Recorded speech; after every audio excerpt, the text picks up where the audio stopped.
तो ये हमारा आज का चैप्टर है डी एंड ए ब्लॉक। बहुत ध्यान से सुनना। Scandium, titanium, vanadium, chromium, manganese, iron, cobalt, nickel, copper, zinc. ध्यान से, ये लाइन तुम्हें हर वक्त याद रहना चाहिए। कहानी भी है, कहानी भी याद रख लो। स्कूटर, टीवी, वीसीआर, मत फेंको निकुंज। याद रखना पड़ेगा, जरूरी है। सारे एलिमेंट का लास्ट इलेक्ट्रॉन 3D ऑर्बिटल में होने की वजह से इन्हें हम 3D सीरीज कहते हैं।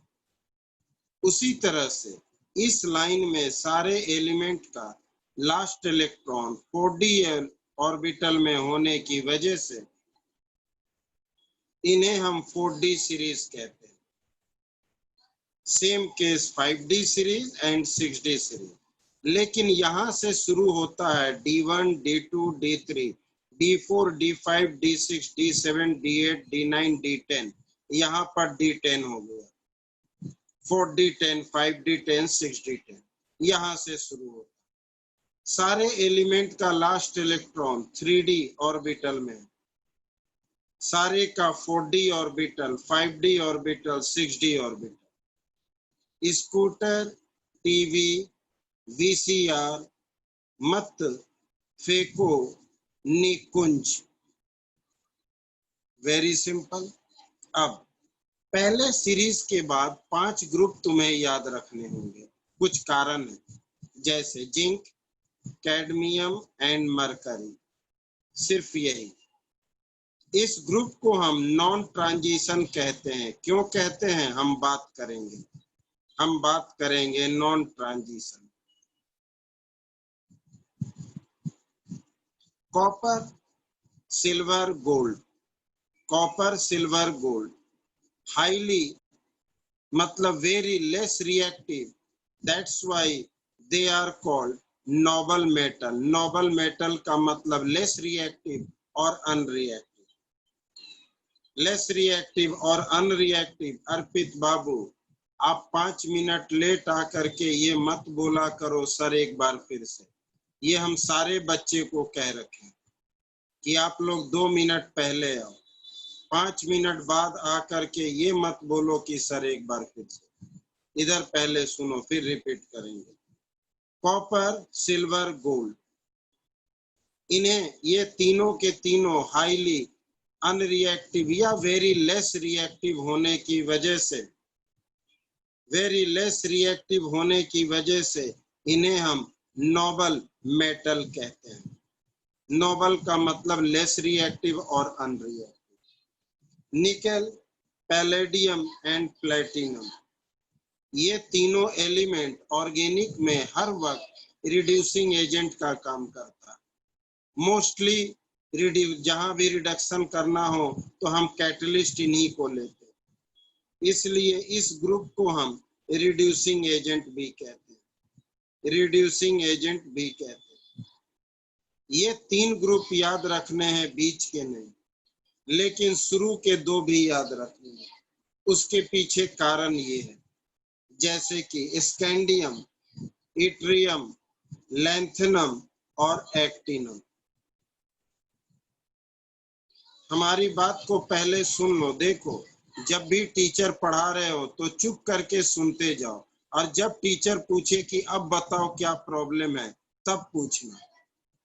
पहले चुप करके सुनते जाओ सारे लोग। Scandium, yttrium, lanthanum, actinium, titanium, zirconium, hafnium, rutherfordium.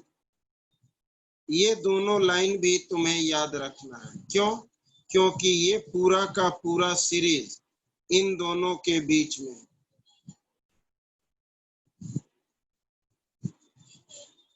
ध्यान देना, इन दोनों के बीच में ये पूरा का पूरा सीरीज है। यानी लैंथनम के बाद लिखने के लिए हम La2 Lu लिख देते हैं, लेकिन La यहाँ है, यहाँ नहीं, सिर्फ दिखाने के लिए कि यहाँ के बाद ये सीरीज है, लेकिन La यहाँ नहीं बल्कि यहाँ है, ये दिखाने के लिए कि ये सीरीज इन दोनों के बीच में। उसी तरह से एक्टिनम यहाँ नहीं है, यहाँ है, लेकिन इन दोनों के बीच में ये पूरा का पूरा सीरीज है, एक्टिनम के बाद से लेकर लॉरेंसियम तक है। ये लैंथनम के बाद होने की वजह से इस पूरे सीरीज को लैंथेनॉइड सीरीज कहते हैं, लैंथेनॉइड सीरीज कहते हैं। और एक्टिनम के बाद होने की वजह से इन्हें हम एक्टिनॉइड सीरीज कहते हैं, एक्टिनॉइड सीरीज कहते हैं,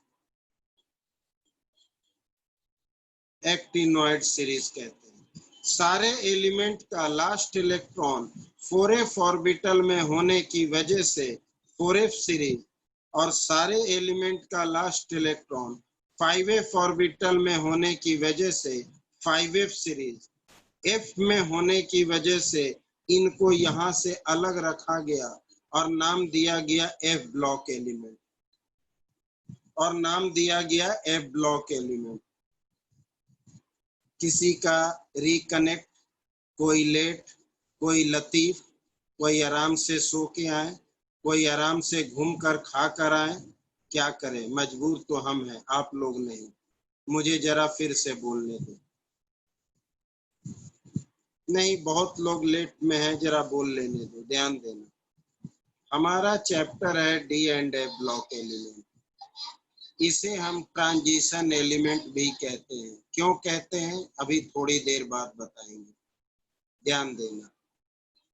डी ब्लॉक में टोटल 4 सीरीज होते हैं, 1 2 3 4, 4 सीरीज। D1 से शुरू होता है इलेक्ट्रॉन का फिलिंग और D10 तक जाता है। D1, D2, D3, D4, D5, D6, D7, D8, D9, D10। सारे एलिमेंट का लास्ट इलेक्ट्रॉन 3D ऑर्बिटल में होने की वजह से इस पूरे सीरीज को 3D सीरीज कहते हैं। उसी तरह से इन सारे का लास्ट इलेक्ट्रॉन 4D ऑर्बिटल में होने की वजह से इन्हें 4D series, similarly 5D series, 6D series. हमें 5 ग्रुप याद रखने हैं और पहला सीरीज हर कीमत पे, क्योंकि पूरा क्वेश्चन इन्हीं पर बनेगा। एक छोटा सा ट्रिक है, वो सुन लेना। स्कूटर, टीवी, VCR मत फेंको निकुंज। पहले लाइन का एक कहानी है जो याद रखना। अरे यार, आप लोग 6 बार पूछ चुके, अब कितनी बार बताएं? अब क्या बताना है फिर से बता दो। सूर्यांश, एक बार फिर से बता दो, शुरू से बताएं या आधे दूर से?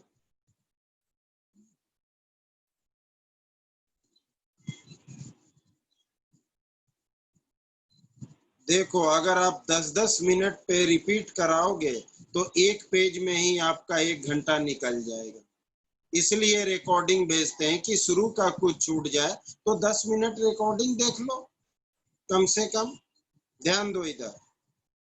इस ग्रुप को हम नॉन ट्रांजिशन कहते हैं। क्यों कहते हैं, अभी बात करेंगे। बाकी सारे को ट्रांजिशन कहते हैं। क्यों कहते हैं, अभी बात करेंगे। इन 3 एलिमेंट को नोबल मेटल कहते हैं, क्योंकि ये सारे के सारे वेरी लेस रिएक्टिव है और अनरिएक्टिव, जिसका मतलब नोबल होता है। ये 3 एलिमेंट रिड्यूसिंग एजेंट होते हैं। ये 3 एलिमेंट रिड्यूसिंग एजेंट होते हैं। इसलिए मोस्टली ऑर्गेनिक में जहां भी रिडक्शन की बात हो तो यही कैटलिस्ट में यूज होते हैं। अब यहाँ इन दोनों एलिमेंट के बीच में जो भी एलिमेंट होता है उन्हें यहाँ लिखते हैं। क्यों लिखते हैं? क्योंकि इन सारे एलिमेंट का लास्ट इलेक्ट्रॉन f ऑर्बिटल में आता है और ये सीरीज हमारा d ऑर्बिटल का है, इस वजह से मुझे अलग लिखना पड़ता है। ये सारे एलिमेंट का लास्ट इलेक्ट्रॉन d ऑर्बिटल में है, इसलिए 3d 4d 5d सीरीज बोलते हैं। लेकिन इन दोनों के बीच बहुत सारे एलिमेंट हैं जो f ऑर्बिटल में आते हैं, इस वजह से इन्हें बाहर लिखते हैं। इनके बीच भी 14 एलिमेंट ऐसे हैं जो f ऑर्बिटल में आते हैं, इसलिए इन्हें भी बाहर लिखते हैं और इन दोनों का सेपरेटली नाम f ब्लॉक देते हैं, क्योंकि लास्ट इलेक्ट्रॉन f ऑर्बिटल में, इसके लास्ट इलेक्ट्रॉन 4f ऑर्बिटल में होने की वजह से 4f सीरीज बोलेंगे। इसके लास्ट इलेक्ट्रॉन 5f ऑर्बिटल में होने की वजह से 5f सीरीज बोलेंगे। एक लेंथनम के बाद है एलिमेंट, इसलिए लेंथेनॉइड कहा जाता है सीरीज को, और एक्टिनम के बाद है, इसलिए एक्टेनॉइड कहा जाता है सीरीज को। ये सारे एलिमेंट ट्रांजिशन के अंदर है, ट्रांजिशन के अंदर है, इस वजह से इन्हें इनर ट्रांजिशन कहा जाता है, इस वजह से इन्हें इनर ट्रांजिशन कहा जाता है। अब इनके बारे में सिर्फ 12 से 15 प्रॉपर्टी पढ़ने हैं और कुछ नहीं। इनके बारे में बाद में, अभी हमने इनकी बात की। इनके बारे में 12 से 15 प्रॉपर्टी पढ़ने हैं और कुछ नहीं, और इन दोनों का 2 इम्पोर्टेंट कंपाउंड पढ़ना है, एक KMnO4, एक K2Cr2O7। Both are strong oxidising agent, उनके प्रिपरेशन और प्रॉपर्टीज। तो पूरे चैप्टर में इनके 12 से 15 प्रॉपर्टी और इनके 2 कंपाउंड, उनका प्रिपरेशन एंड प्रॉपर्टी। तो एक एक करके शुरू करते हैं इनका प्रॉपर्टी। किसी को कोई दिक्कत? बिल्कुल याद रखना है, जितने एलिमेंट दिख रहे हैं उन्हें तुम्हें याद रखना है। हम आगे चले, ध्यान देना। तो हमने कहा 12 से 15 प्रॉपर्टी। एक बार और रिपीट करने का मतलब 15 मिनट और बेकार। सुहेल, आप रिकॉर्डिंग देख लेना, तो कोई बात नहीं, रिकॉर्डिंग देख लेना। देखो 1 सेकंड का टाइम ले रहे हैं, अगर आप 10-15 मिनट तक बार बार रिपीट कराओगे तो नुकसान होगा। अगर किसी का छूट जाए तो रिकॉर्डिंग इसलिए भेजते हैं कि आप थोड़ा सा शुरू का रिकॉर्डिंग देख लो। अब हमारी बात सुनो, मुझे 12 से 15 प्रॉपर्टी पढ़ने। पहला प्रॉपर्टी एक एक करके, दे are D block element. 1 second रुक जाना। पेन, हेलो, पेन दो, पेन।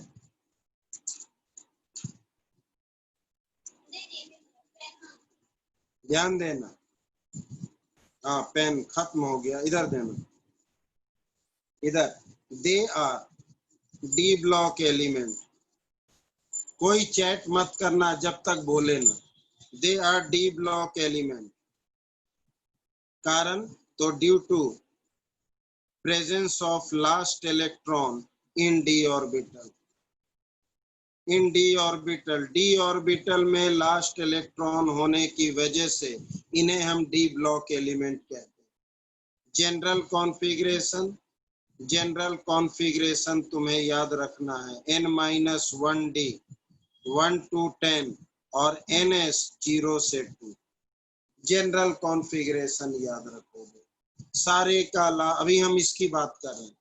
सारे का लास्ट इलेक्ट्रॉन डी ऑर्बिटल में होने की वजह से इन्हें हम डी ब्लॉक एलिमेंट कहते हैं, और इनका लास्ट जनरल कॉन्फ़िगरेशन ये। ठीक है, अब next, due to presence of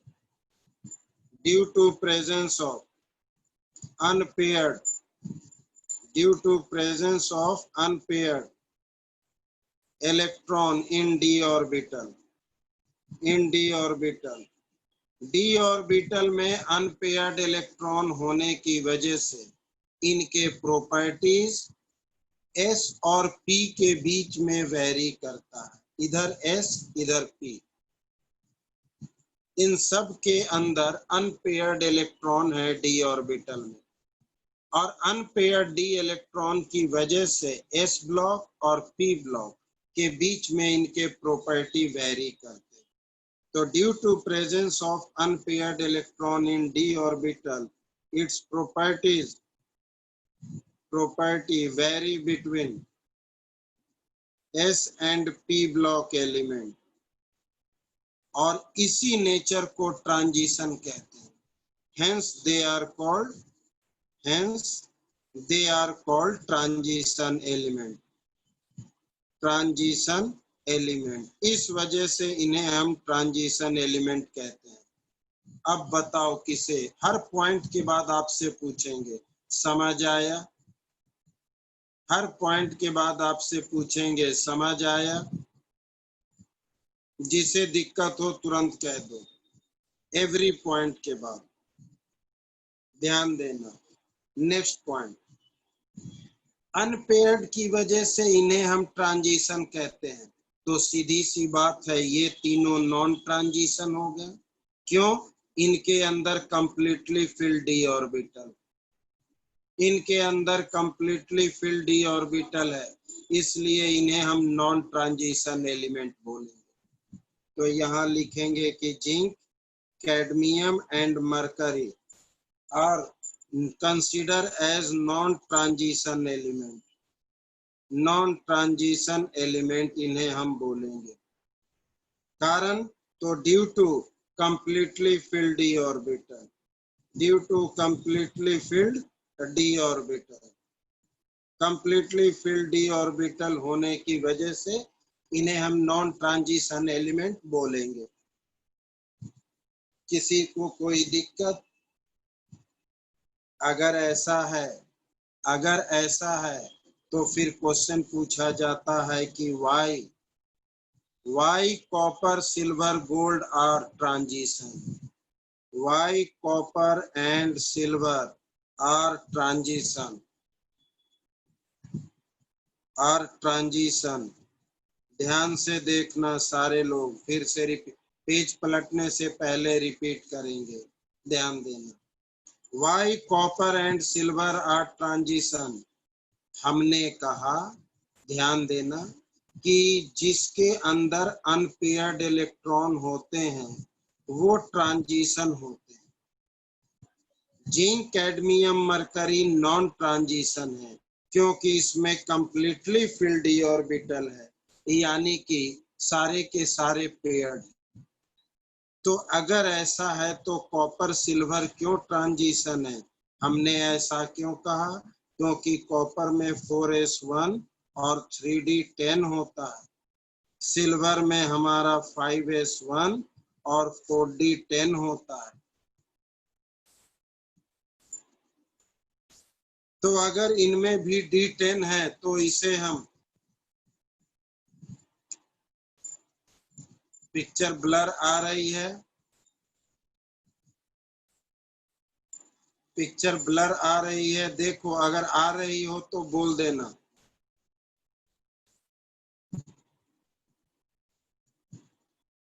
सारे लोग बोल रहे हैं नो, एक दो स्टूडेंट बोल रहे हैं यस।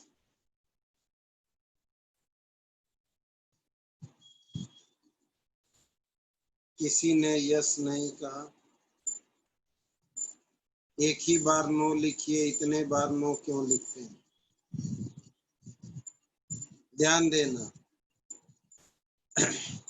कॉपर और सिल्वर में d10 है, लेकिन ये d10 खुद का नहीं है, इनसे लिया हुआ है।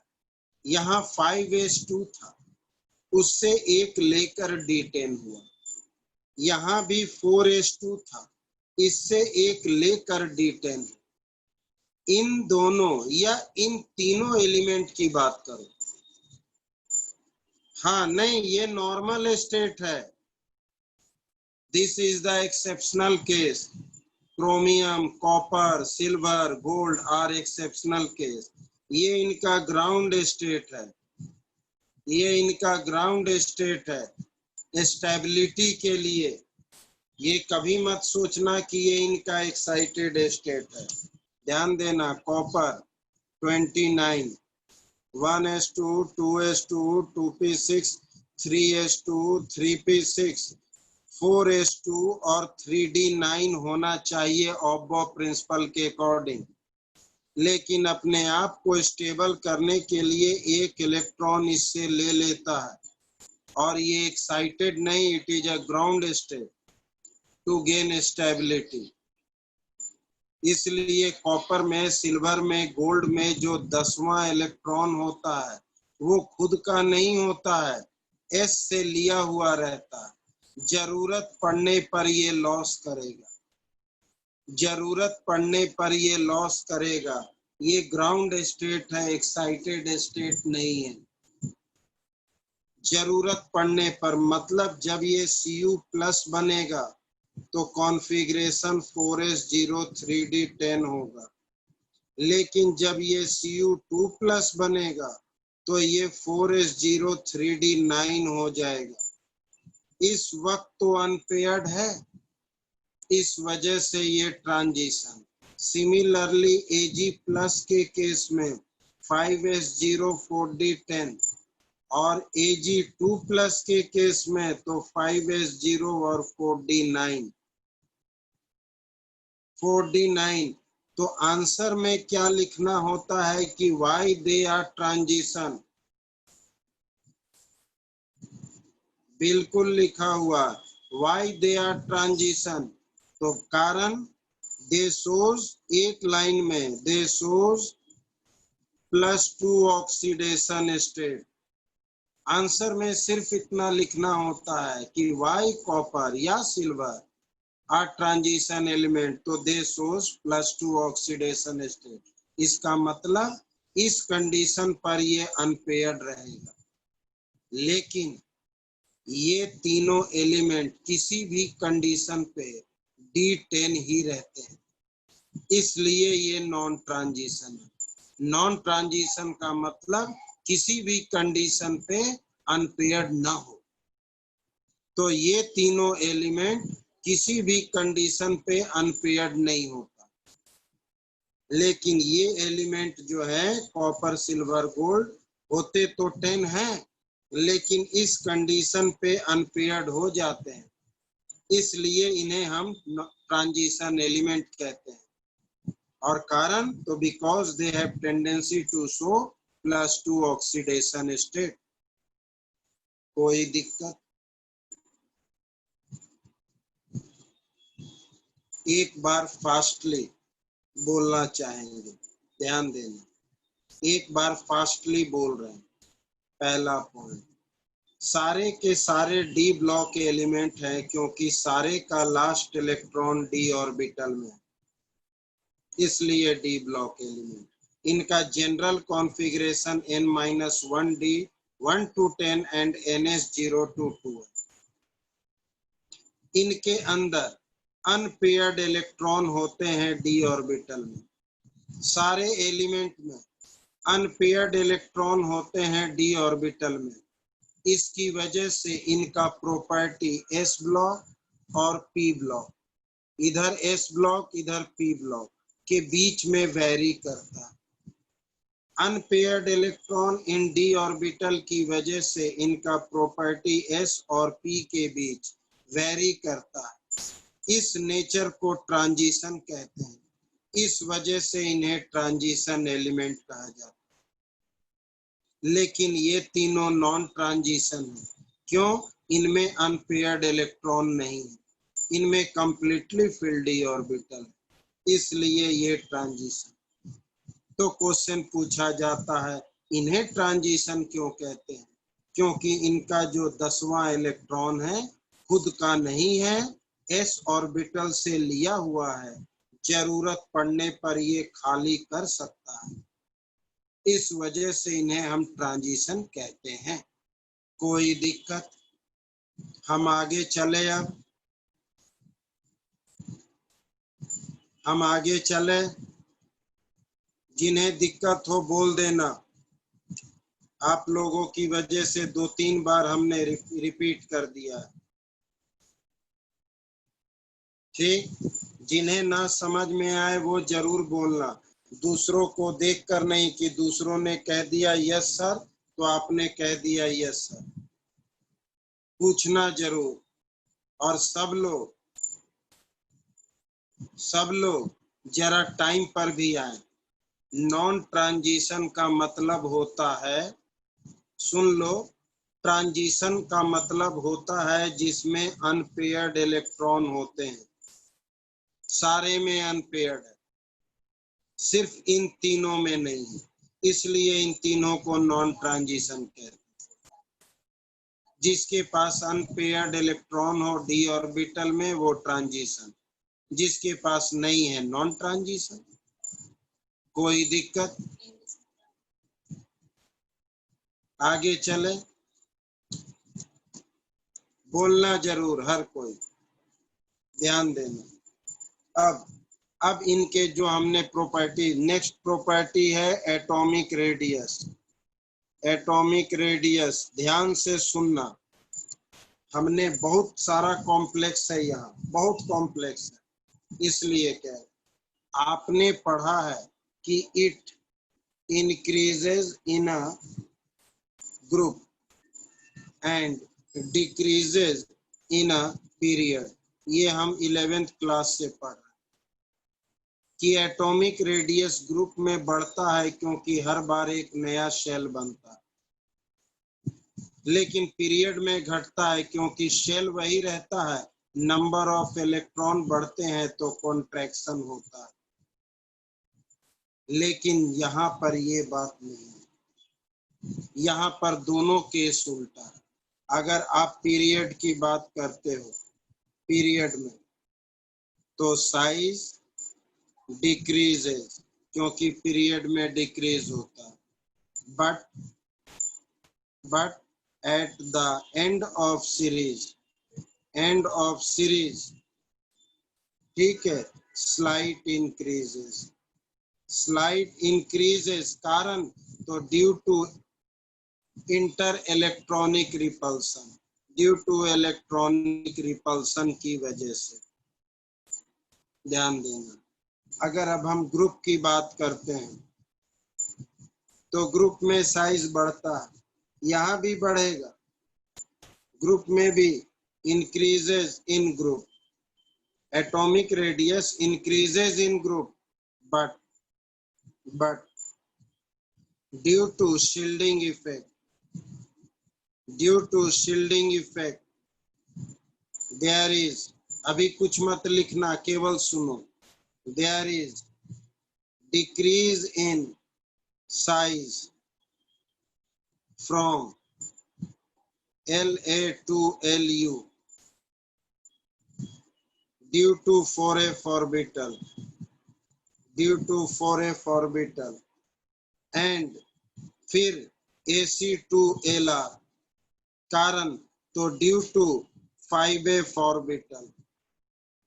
इस डिक्रीज को बोलेंगे लेंथेनॉइड कॉन्ट्रैक्शन और इस डिक्रीज को बोलेंगे एक्टेनॉइड कॉन्ट्रैक्शन, क्योंकि लेंथेनॉइड के बाद ये कॉन्ट्रैक्शन हो रहा है और यहाँ एक्टेनॉइड एक्टिनम एलिमेंट के बाद हो रहा है। इस वजह से इनका इफेक्ट क्या पड़ा, हेंस इफेक्ट यानी consequence 4D and 5D series have similar size यानी सिमिलर रेडियस। इनकी वजह से ऐसा होता है, इनकी वजह से। ध्यान देना, आधे बच्चे को कुछ समझ नहीं है, मुझे पता है। ध्यान से, पहले हम पीरियड की बात करें। पीरियड की अगर बात करेंगे तो 3D 4D उलट के रख देते, ये लो इधर, बोलना जरूर। पहले हम पीरियड की बात कर रहे हैं। इधर से इधर चलेंगे। 3D सीरीज है, चलो मान लिया थर्ड की बात कर रहे हैं। ये पहला, ये दूसरा और ये तीसरा। ध्यान देना एक बार में, पीरियड की बात कर रहे हैं थर्ड, 3D सीरीज। ये रहा स्कैंडियम, ये रहा टाइटेनियम, ये रहा वेनेडियम। जैसे जैसे इलेक्ट्रॉन बढ़ेगा एट्रैक्शन बढ़ेगा, एट्रैक्शन बढ़ेगा तो कॉन्ट्रैक्शन होता जाएगा। यानी पीरियड में हमारा जो साइज है, पीरियड में जो हमारा साइज है डिक्रीज हो रहा है, क्योंकि नंबर ऑफ इलेक्ट्रॉन बढ़ रहे हैं। नंबर ऑफ इलेक्ट्रॉन बढ़ रहे हैं तो कॉन्ट्रैक्शन हो रहा है, एट्रैक्शन होने की वजह से कॉन्ट्रैक्शन, साइज घट रहा है। तो scandium, titanium, vanadium, chromium, manganese, iron, cobalt, निकल। निकल, अब हम कहाँ इलेक्ट्रॉन रखें? जैसे ही हम कॉपर या जिंक की बात करेंगे, रखने की जगह ही नहीं, ये आपस में रिपेल कर देंगे, साइज बढ़ जाएगा। इसलिए ऐसा कहा जाता है कि eight the end of series, eight the end of series, series के एंड में, यानी यहां से यहां, size increases slightly, size increases slightly. These are the exceptional case. अब हम आते हैं ग्रुप में। ग्रुप में क्या हम पीरियड, उम्मीद करें कि आपको समझ आया, पीरियड के बारे में समझ आया? जिसे नहीं आया वो बोलना, जिसे नहीं आया वो बोलना।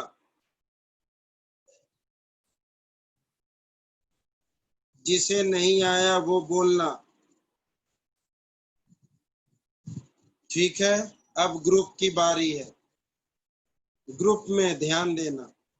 तो ग्रुप में आपने पढ़ रखा है साइज इंक्रीजेस, साइज इंक्रीजेस क्यों? हर बार एक नया शेल बनता है, साइज इंक्रीजेस। लेकिन जैसे ही हम, ध्यान देना, जिरकोनियम से हैफनियम आते हैं, जेडार से एचएफ, जेडार से एचएफ, यानी लैंथनम के जस्ट बाद, तो लैंथनम के जस्ट बाद हम 4F सीरीज में आते हैं। लैंथनम के जस्ट बाद हम 4F सीरीज में आते हैं। ये सारा एलिमेंट इनके बीच में है और ये सारा एलिमेंट इनके बीच में। तो जैसे ही हम लैंथनम के बाद आएंगे, मतलब F ऑर्बिटल में आएंगे। तो अब ध्यान देना, ये हमारा न्यूक्लियस है, first orbit, second, third, fourth, fifth, sixth, seventh. हम आगे धीरे धीरे बढ़ रहे हैं, साइज बढ़ रहा, देखते जाओ, साइज बढ़ रहा। लेकिन जैसे ही लैंथनम को क्रॉस करेंगे, यहाँ पर 6s2 फिल करने के बाद हम सीधे आ जाते हैं यहाँ 4F, according to of principle, क्योंकि लैंथनम के जस्ट बाद 4F शुरू हो जाता है। तो यहाँ के बाद सीधे यहाँ आ गए। अब इनका एट्रैक्शन इतना हाई हो गया कि ये साइज घट गया।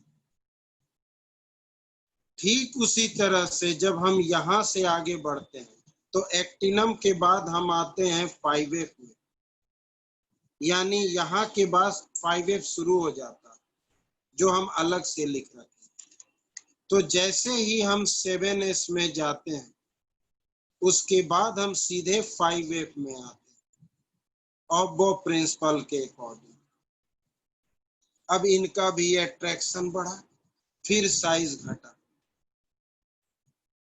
तो यही चीज हमने लिखा है कि 4F और 5F ऑर्बिटल इन्वॉल्व होने की वजह से 4F और 5F ऑर्बिटल इन्वॉल्व होने की वजह से इनके बीच का साइज घट जाता है, इनके बीच का साइज घट जाता है, इसलिए बढ़े हुए शेल का इफेक्ट नहीं दिखता है, यानी 4D और 5D सीरीज लगभग सेम हो जाते हैं, सिमिलर साइज हो जाता है। उसी तरह से एक्टिनोइड कॉन्ट्रैक्शन की वजह से 5D और 6D। तभी हमने लिखा कि there is gradual decrease in size from LA to LU due to 4F orbital called lanthanoid contraction, and there is gradual decrease in size from actinium to lawrencium due to 5F orbital called actinoid contraction. इनकी वजह से 4D और 5D series का similar atomic radius होता है, इनकी वजह से सिमिलर एटॉमिक रेडियस होता है। तो ग्रुप में जब आप जाते हो तो नंबर ऑफ शेल बढ़ने की वजह से साइज बढ़ता है, लेकिन एक समय के बाद साइज बढ़ने की बजाय स्लाइट घटता है, मतलब उतना नहीं कि साइज घट गया, मतलब मानकर चलो 50 साइज है, बढ़ गया 60 हो गया, फिर बढ़ा 61, फिर बढ़ा 62, तो ये तो सिमिलर हो गया। अगर ये 3D सीरीज, ये 4D, ये 5D, ये 6D, तो ये तीनों सीरीज का एटॉमिक रेडियस सेम हो गया, लगभग सिमिलर है। किनकी वजह से? तो इनकी वजह से। और ये इफेक्ट लेंथनम के बाद देखने को मिलता है, इसलिए लेंथेनॉइड कॉन्ट्रैक्शन, और ये इफेक्ट एक्टिनम के बाद देखने को मिलता है, इसलिए हाँ, मतलब जितना बढ़ना चाहिए उतना नहीं बढ़ता, बहुत स्लाइट बढ़ता है। इस वजह से इनका रेडियस सेम नहीं, हमने लिखा सिमिलर है, एक जैसा हो जाता है। That is the case. अब इन दोनों में ज्यादा कॉन्ट्रैक्शन कौन करेगा? तो लेंथेनॉइड। लेंथेनॉइड का कॉन्ट्रैक्शन ज्यादा होगा, क्यों? एक्टिनॉइड का क्यों नहीं? क्योंकि एक्टिनॉइड के वक्त ये भी प्रेजेंट है, इनमें तो रिपल्सन होगा, इनमें तो रिपल्सन होगा। तो lanthanoid contraction is more than actinoid contraction due to poor shielding of 5F orbital. तो ये बात भी याद रखना है कि lanthanoid contraction is more than actinoid contraction are due to poor shielding of 5F orbital, 5F orbital की poor shielding की वजह से। कोई दिक्कत? कोई दिक्कत? आगे चले तो तुमने मेनली क्या देखा कि पीरियड में साइज घटता है, पीरियड में साइज घटता है, लेकिन एंड में स्लाइट बढ़ता है रिपल्सन की वजह से। वही बता रहे, ग्रुप में साइज बढ़ता है, लेकिन शील्डिंग इफेक्ट की वजह से ये डिक्रीज होता है LA to LU 4F की वजह से, और AC to LR 5F की वजह से, जिसे हम लेंथेनॉइड कॉन्ट्रैक्शन और एक्टिनॉइड कॉन्ट्रैक्शन कहते हैं। इस वजह से 4D और 5D सीरीज का लगभग सिमिलर साइज हो जाता है। अब इन दोनों में मोर कॉन्ट्रैक्शन इनमें होता है, इनमें। तो lanthanoid contraction is more than actinoid contraction due to poor shielding, due to poor shielding of 5F orbital. बहुत सारे बच्चे बैठे हैं, अगर किसी को ना समझ में आए और वो चुप करके बैठ जाए तो फिर दिक्कत होगा, इसलिए चुप करके मत बैठना, पूछना जरूर। आप यहाँ हो तो लेंथेनॉइड कॉन्ट्रैक्शन, यहाँ हो तो एक्टिनॉइड, इनमें तो सिर्फ एट्रैक्शन है, लेकिन इनमें एट्रैक्शन के साथ रिपल्सन भी है, एट्रैक्शन के साथ रिपल्सन भी है। इसलिए एक्टिनोइड कॉन्ट्रैक्शन उतना नहीं होता है जितना लेंथेनॉइड होता है, यानी 5F का पुअर शील्डिंग होता है। कोई दिक्कत? बोलना जरूर, बार बार कहते हैं। मैग्नेटिक बिहेवियर यानी मैग्नेटिक प्रॉपर्टी।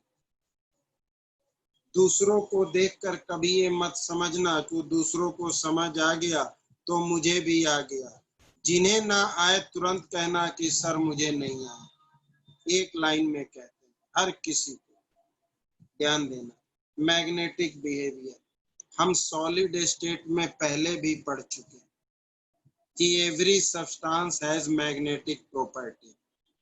कारण तो ड्यू टू रोटेशन अपने एक्सिस पर और न्यूक्लियस के सराउंडिंग घूमने की वजह से, spin angular momentum and orbital angular momentum, every substance has magnetic property. Magnetic property कारण तो due to spin and orbital momentum, angular momentum, orbital angular momentum की वजह से मतलब इलेक्ट्रॉन अपने एक्सिस पे भी घूमता है और न्यूक्लियस के चारों ओर। इस वजह से हर सब्सटेंस में मैग्नेटिक प्रॉपर्टी है। जिसमें अनपेयर्ड इलेक्ट्रॉन है पैरामैग्नेटिक, जिसमें पेयर्ड इलेक्ट्रॉन है डाईमैग्नेटिक। सॉलिड स्टेट में पढ़ चुके।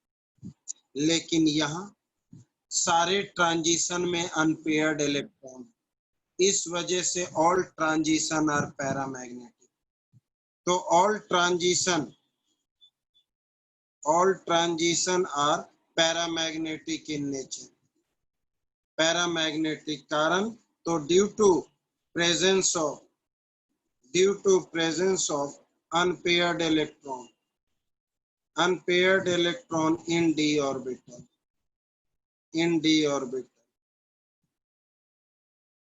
अगर इनके अंदर में पैरामैग्नेटिक कैरेक्टर है तो कुछ ना कुछ मैग्नेटिक मोमेंट होगा।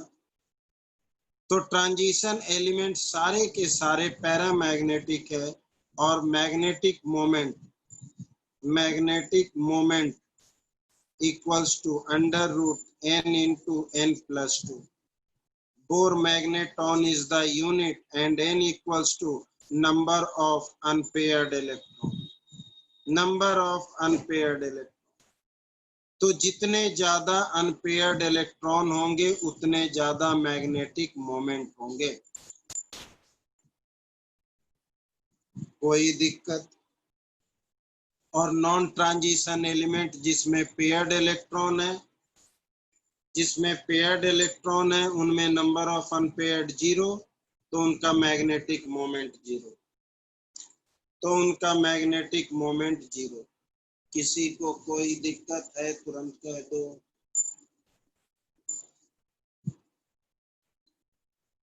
वॉइस अटक रही है, हमारी आवाज अटक रही है।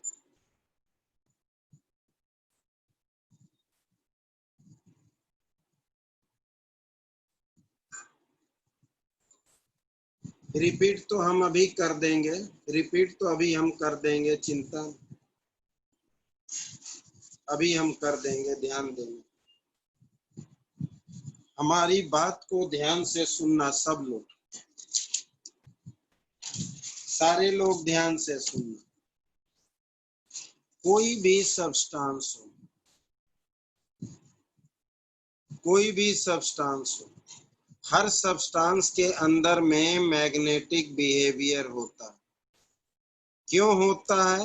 तो स्पिन ऑफ इलेक्ट्रॉन अपने एक्सिस पर एंड न्यूक्लियस के चारों ओर।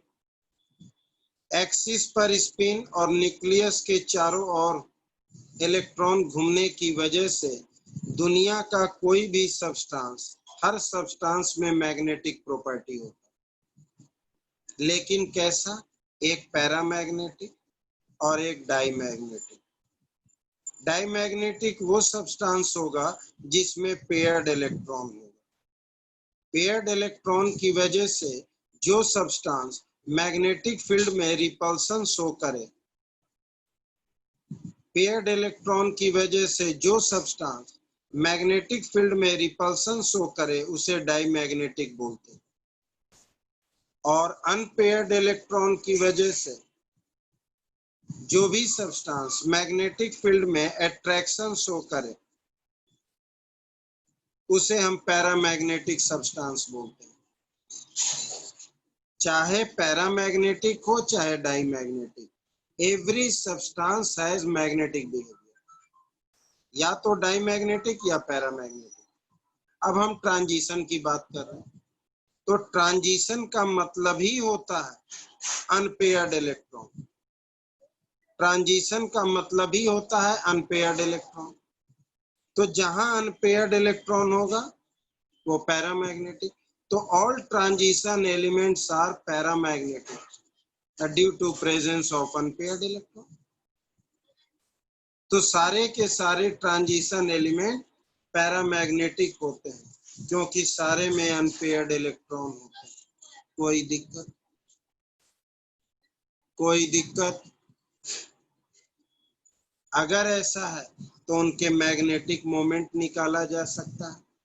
मैग्नेटिक मोमेंट कैसे निकलेगा? तो इस फॉर्मूला से, इसे स्पिन ओनली फॉर्मूला कहते हैं। एन क्या है? तो एन यहाँ पर नंबर ऑफ अनपेयर्ड इलेक्ट्रॉन होता है। तो डाईमैग्नेटिक में एक भी अनपेयर्ड इलेक्ट्रॉन नहीं होता, तो यहाँ 0 लिख देंगे तो मैग्नेटिक मोमेंट 0। तो डाईमैग्नेटिक का मोमेंटम 0 होगा, मैग्नेटिक मोमेंट, लेकिन पैरामैग्नेटिक का कुछ ना कुछ होगा। तो जितना ज्यादा अनपेयर्ड इलेक्ट्रॉन उतना ज्यादा पैरामैग्नेटिक। कोई दिक्कत? कोई दिक्कत?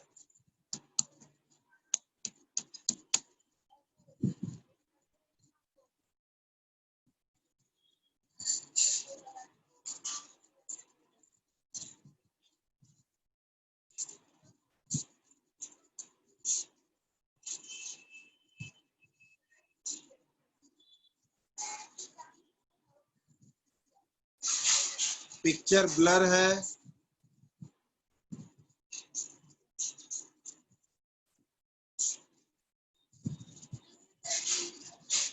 पिक्चर ब्लर है। कहीं ठीक करने का चक्कर में और ना बेकार हो जाए। कहीं ठीक करने का चक्कर में और ना बेकार हो जाए।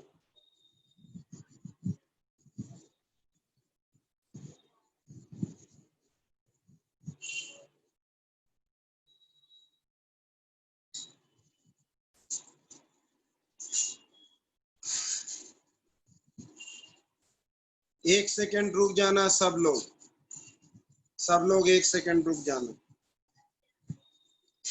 अब कैसा है? पढ़ने लायक है?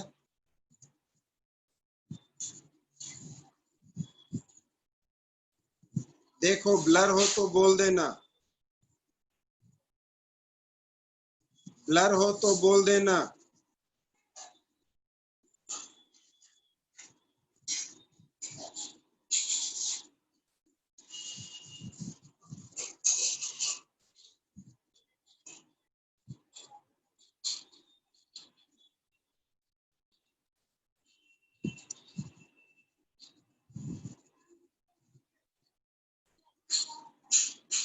चलिए अच्छा, अभी हम फिर से देख लेंगे, फिर से एक सेकंड इधर।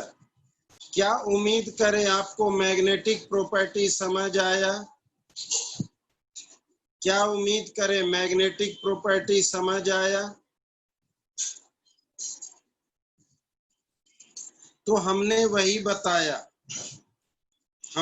बताया कि magnetic property, every substance has magnetic property due to spin and orbital angular momentum. लेकिन ट्रांजिशन एलिमेंट पैरामैग्नेटिक है। क्यों? क्योंकि इसमें अनपेयर्ड इलेक्ट्रॉन है, और जहां अनपेयर्ड इलेक्ट्रॉन होता है वो पैरामैग्नेटिक होता है। और पैरामैग्नेटिक है तो कुछ ना कुछ मैग्नेटिक मोमेंट होगा। जितना ज्यादा अनपेयर्ड इलेक्ट्रॉन उतना ज्यादा पैरामैग्नेटिक, उतना ज्यादा मैग्नेटिक मोमेंट। ये bore magneton is the unit, ये यूनिट है बोर मैग्नेटॉन। नेक्स्ट है colour formation. Colour formation 2 minute पहले ध्यान से देखना, फिर कुछ बोलना सारे लोग, पहले ध्यान से सुनना।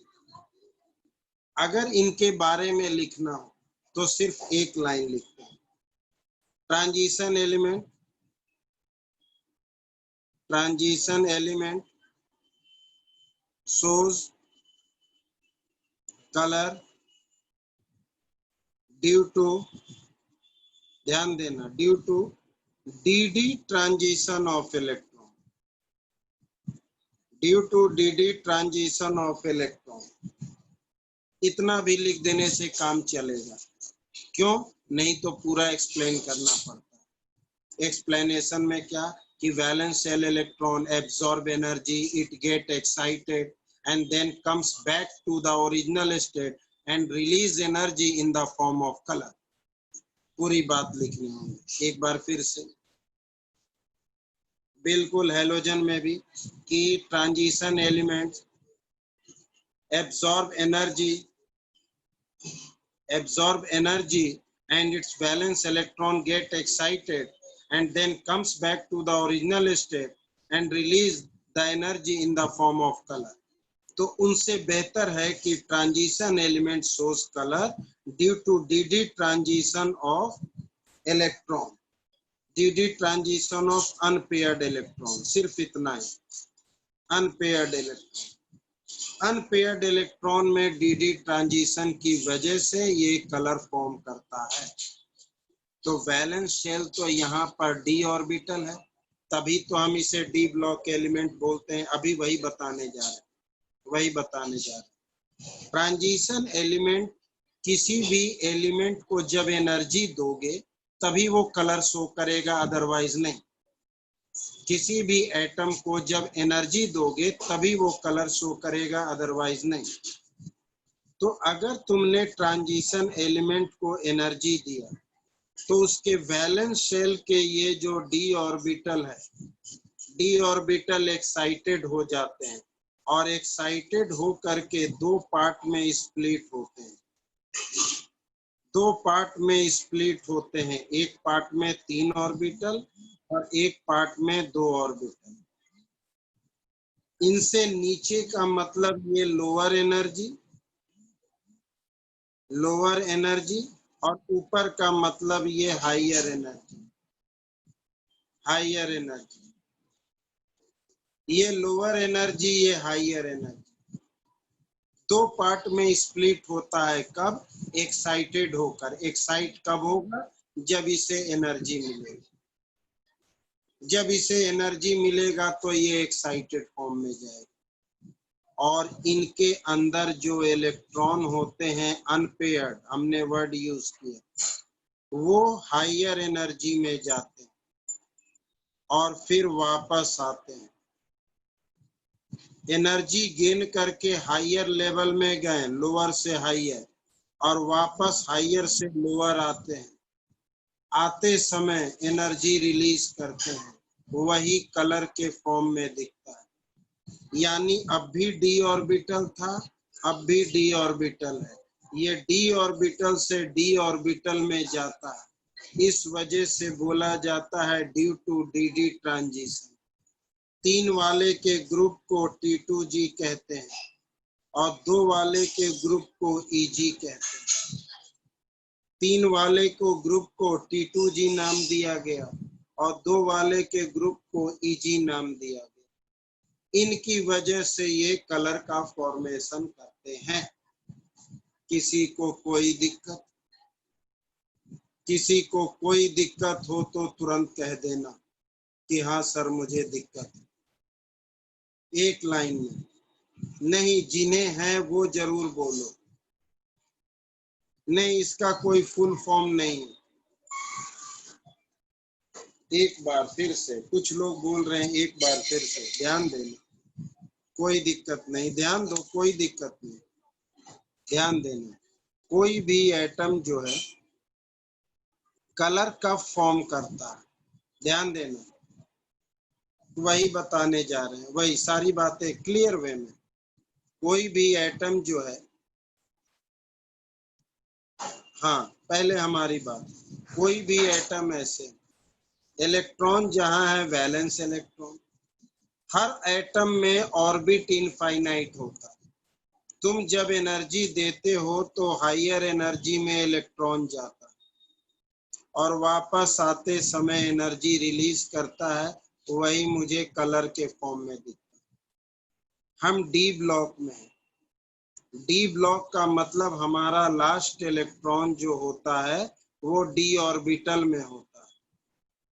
हमारा valence electron, last electron D orbital में है, तभी तो डी ब्लॉक बोल रहे हैं। अब ये जो डी ब्लॉक है यानी डी ऑर्बिटल है, जब उसे एनर्जी मिलता है तो इलेक्ट्रॉन एक्साइट करता है, लेकिन एनर्जी मिलने पर वो एक्साइट हो जाता है, एनर्जी मिलने पर वो एक्साइट हो जाता है और एक्साइट होकर के वो लोअर एनर्जी से हायर एनर्जी में जाता है, लोअर एनर्जी से हायर एनर्जी में जाता है, वापस आते समय एनर्जी रिलीज करता है, वही मुझे कलर के फॉर्म में दिखता है।